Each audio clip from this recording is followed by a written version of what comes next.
거기서 저는 끝났다 이거. 이거 됐다. 뭐 한자를 적어야 된다. 답안지를 접어서 뭐 다단으로 써라. 이렇게 쓰신 적은 없으시죠? 한글만 썼어요.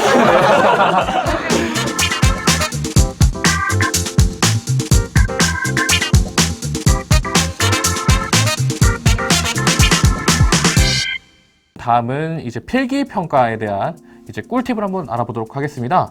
제가 알기로는 우리 농협생명의 채용 필기 전형 단계가 인적성과 직무 능력 상식 평가 그리고 논술 3단계로 이루어진 걸로 알고 있는데요.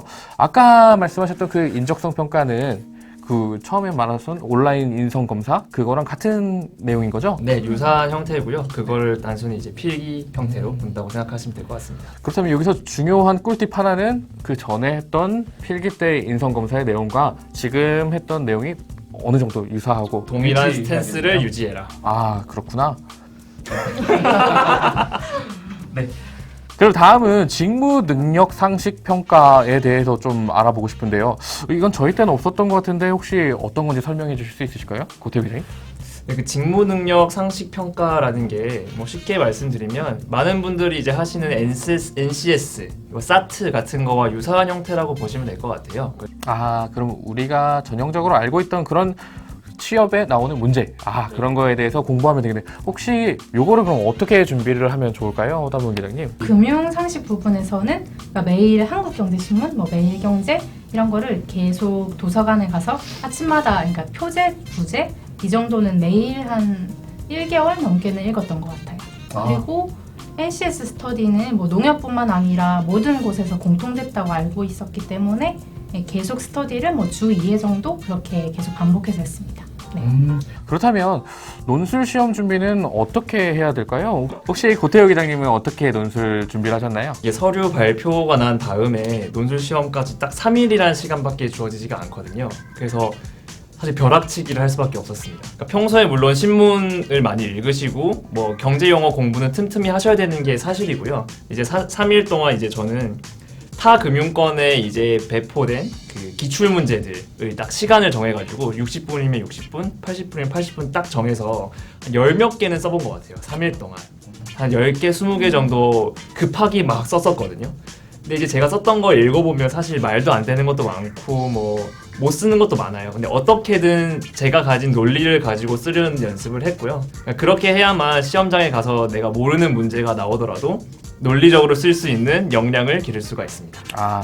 그럼 3일이면 충분하다는 말씀이시네요.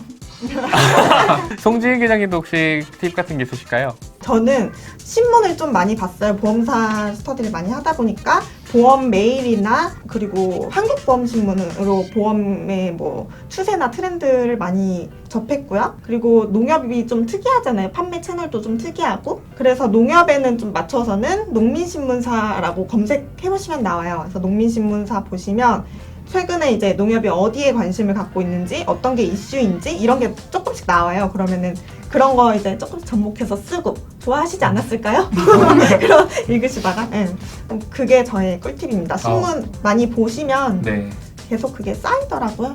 우리 농협의 농민신문을 참고하는 것도 아주 좋은 방법일 수도 있겠네요. 그리고 시중에 막 이런 말이 있거든요. 농협은 보수적인 회사라 뭐 한자를 적어야 된다. 답안지를 접어서 뭐 다단으로 써라. 이렇게 쓰신 적은 없으시죠? 한글만 썼어요. 다음은 우리 농협생명 채용 전형의 3단계 면접 전형에 대해서 알아보겠습니다. 빠밤. 우리 면접에서 기억에 남았던 질문들이 있으실까요? 혹시 송지은 기자님? 저는 그 장수채권이 뭐냐 개념에 대해서 물어봤었거든요. 제가 그거를 짤막하게 대답을 하고 다는 자세히 모르게 갔거든요. 근데 그게 대답이 마음에 안 드셨나 봐요. 그래가지고 그거 아닌데 그러시는 거예요. 그래서 근데 이럴 때는 또 아닙니다, 맞습니다 하면 안 되잖아요. 이럴 때는 제가 그쪽 분야에서는 아직 공부를 더 해야 될 것 같습니다. 이렇게 조금 겸손하게 말했었던 것 같아요. 여기서 꿀팁이 하나 있는 것 같은데요. 모르는 질문이 나왔을 때 당황하지 말고 겸손하게. 계속 우기시는 분들 있더라고요. 그렇죠. 저는 이렇게 압니다. 그러니까 너무 긴장하고 그러니까. 혹시 허담은 기자님은 뭐 기억에 남는 질문 있으실까요? 네, 저는 자소서에서 나중에 영업 쪽으로 가서 지점장이 되고 싶다고 그거를 썼는데요. 지점장? 그 부분에 대해서 질문을 받았는데 젊은 나이에 지점장이 되면 아무래도 저보다 나이가 많은 분들이랑 일을 하게 될 텐데 그때 지점이 실적이 안 나오면 어떡할 거냐, 실적이 꼴찌면 어떻게 이거를 문제를 해결할 거냐라는 질문을 받았어요. 저는 근데 그 순간에 빠르게 생각을 한 게 농협이 원하는 답을 찾아야 된다. 여기서 제가 두 가지를 생각했거든요. 좀 카리스마적 리더로 딱 끌고 가야 되는지 아니면은 좀 웃으면서 이렇게 다독이면서 가야 되는지 생각했는데 저는 후자를 선택했어요. 그래서 또 그냥 웃으면서 대답을 했죠. 저희는 저희 FC분들과 저희는 한 배를 탄 가족이다. 실적이 안 나오는 건 모두 다 제 탓이니까 저의 일가 친척 학교 선후배를 다 팔아서라도 제가 올리겠다. 발벗고 나서겠다. 어떻게 보면 좀 과장되실 수 있는데 면접관 분은 엄청 좋아하셨어요. 그렇죠. 네. 확인할 수 없으니까요. 그때 가봐야 알겠죠. 그렇죠. 그래서 지금도 그렇게 하십니까?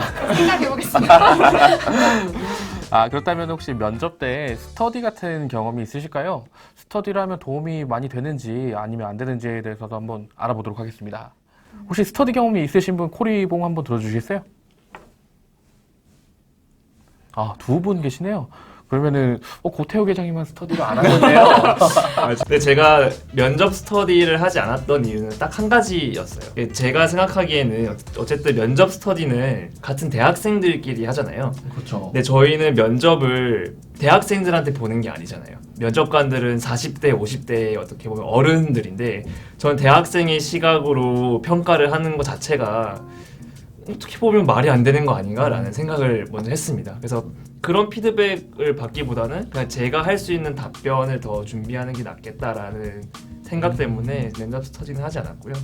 이렇게 준비 열심히 하면 스터디 안 해도 합격하실 수 있습니다. 혹시 이 의견에 대해서 반대하시는 분들이 있을 것 같은데요.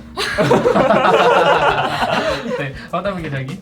저는 우선 스터디를 했는데 바로 필기 발표가 나고 카페에서 내가 모르는 사람들끼리 6명이서 모였는데 우선 결론부터 말씀드리면 그 6명 중에 3명이 제 동기입니다. 합격을 한 50%의 합격률을 자랑하는데 우선은 저는 스터디를 한 이유가 자소서를 무조건 돌려보게 돼 있어요. 면접 스터디를 가면. 그래서 자소서를 다 돌려보면서 질문을 해달라고 해요.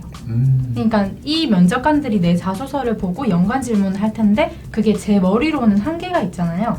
그래서 그거를 나머지 5명이 제 자소서를 보고 다 엄청 날카로운 질문을 해서 거기에 대한 예상 답변들을 다 준비해 갔는데 거기서도 실제 면접관 분들이 하는 질문이 좀 많이 나왔어요. 그래서 저는 도움이 엄청 됐습니다. 네. 저도 여기 동의하는 게 아까 대학생의 시각으로 보는 것이 뭐가 있겠느냐 제가 또 언제 그렇게 말했습니까? 그렇게 말씀하셨잖아요. 그러셨지만 자소서에 저희가 아무래도 취준생이다 보니까 엄청 전문적인 지식이나 그런 거를 녹여낼 수가 없잖아요. 내가 살아왔던 인생들을 녹여내는 거니까 그렇게 어려운 내용이 아니어서 대학생의 눈으로 봐도 면접자분들의 눈으로 봐도 뭐가 궁금한지가 보이더라고요. 제가 남의 자소서를 볼 때도 그 질문들을 하면서 연습하고 그리고 그 면접을 그 똑같은 자소서를 들고 가면 자소서 보고 질문을 하시니까 똑같은 내용이 또 궁금하신가 봐요. 그래서 그런 질문들을 받고 저도 그래서 도움이 많이 됐었어요. 제가 우물한 개구리였어요. 면접 중에 1분 자기소개가 가장 어렵다고들 하는데 혹시 이 부분에 대해서 어떻게 준비하셨을까요? 고태호 계장님 한번 말씀 좀 부탁드릴게요. 1분 자기소개는 일단 면접장을 처음 들어갔을 때 맨 처음에 하는 게 1분 자기소개잖아요. 그래서 여기서도 내가 내 이미지를 확실하게 각인을 시켜야겠다라는 이제 일념하에 제가 1분 자기소개를 준비를 했습니다. 제가 아직도 기억나는데 제 1분 자기소개 첫 마디가 저는 어렸을 적 꿈이 목욕탕 주인이 되는 거였습니다. 였어요. 근데 근데 이게 되게 들어보면 되게 이상하잖아요. 보험 면접하러 와서 보험사 면접을 하러 와서 갑자기 목욕탕 얘기를 하니까 근데 그때 면접관들이 다 막 자기소개서 보고 계세요. 근데 보고 계신데 한 2분이 고개를 팍 드시더라고요. 거기서 저는 끝났다 이거. 이거 됐다. 내 소기의 목적을 이뤘다. 그래서 이제 제 자기소개서를 1분 자기소개를 이어갔던 기억이 납니다. 어쨌든 튀고 싶었어요, 저는. 네. 말씀하신 것 같아요. 자, 3분 중에서 2분은 안 그러신 것 같은데 농협생명인 다양한 인재들이 있습니다. 그 마지막으로 그럼 혹시 취업준비생들에게 응원을 줄 수 있는 한마디씩만 짧게 부탁드릴게요. 영상을 보고 계시는 저의 미래 후배가 될 수 있는 여러분, 좀 짧은 시간이라고 할 수 있는 것 같아요. 회사의 좋은 점 얘기하고 면접 꿀팁 얘기하고. 그래서 또 특히 회사 좋은 점들은 들어오셔서 더 많이 느껴봤으면 좋겠어요. 꼭 오셔서 지원 꼭 하셔서 잘 면접 보시고 필기 보시고 밑에서 꼭 만났으면 좋겠습니다. 꼭 봐요. 저도 정말 간절했던 때여가지고 지금 이맘때가 그때가 생각이 나면 사실 좀 심장이 뛰는데 지금 지원자분들도 그럴 거라고 생각을 합니다. 우선은 지금 저희의 영상이 조금이라도 도움이 되셨으면 좋겠고 꼭 합격하셔서 내년에 지금 회사에서 뵀으면 좋겠습니다. 감사합니다. 저도 이제 취업을 준비하면서 20번 넘게 떨어졌어요. 근데 그때마다 약간 제가 부족하다라는 생각도 많이 들었지만 내가 이 회사의 인재상과 맞지 않았을 뿐이다 라는 생각을 더 많이 했었거든요.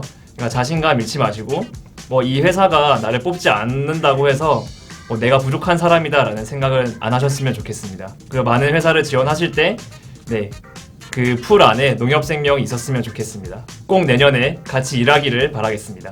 화이팅입니다. 더 궁금하신 사항은 댓글로 남겨주시면 친절하게 취업 멘토님과 인사 담당자님께서 답변을 달아드리도록 하겠습니다. 조금이라도 도움이 되셨다면 구독과 좋아요 부탁드리고 다시 한번 우리는 꼬리TV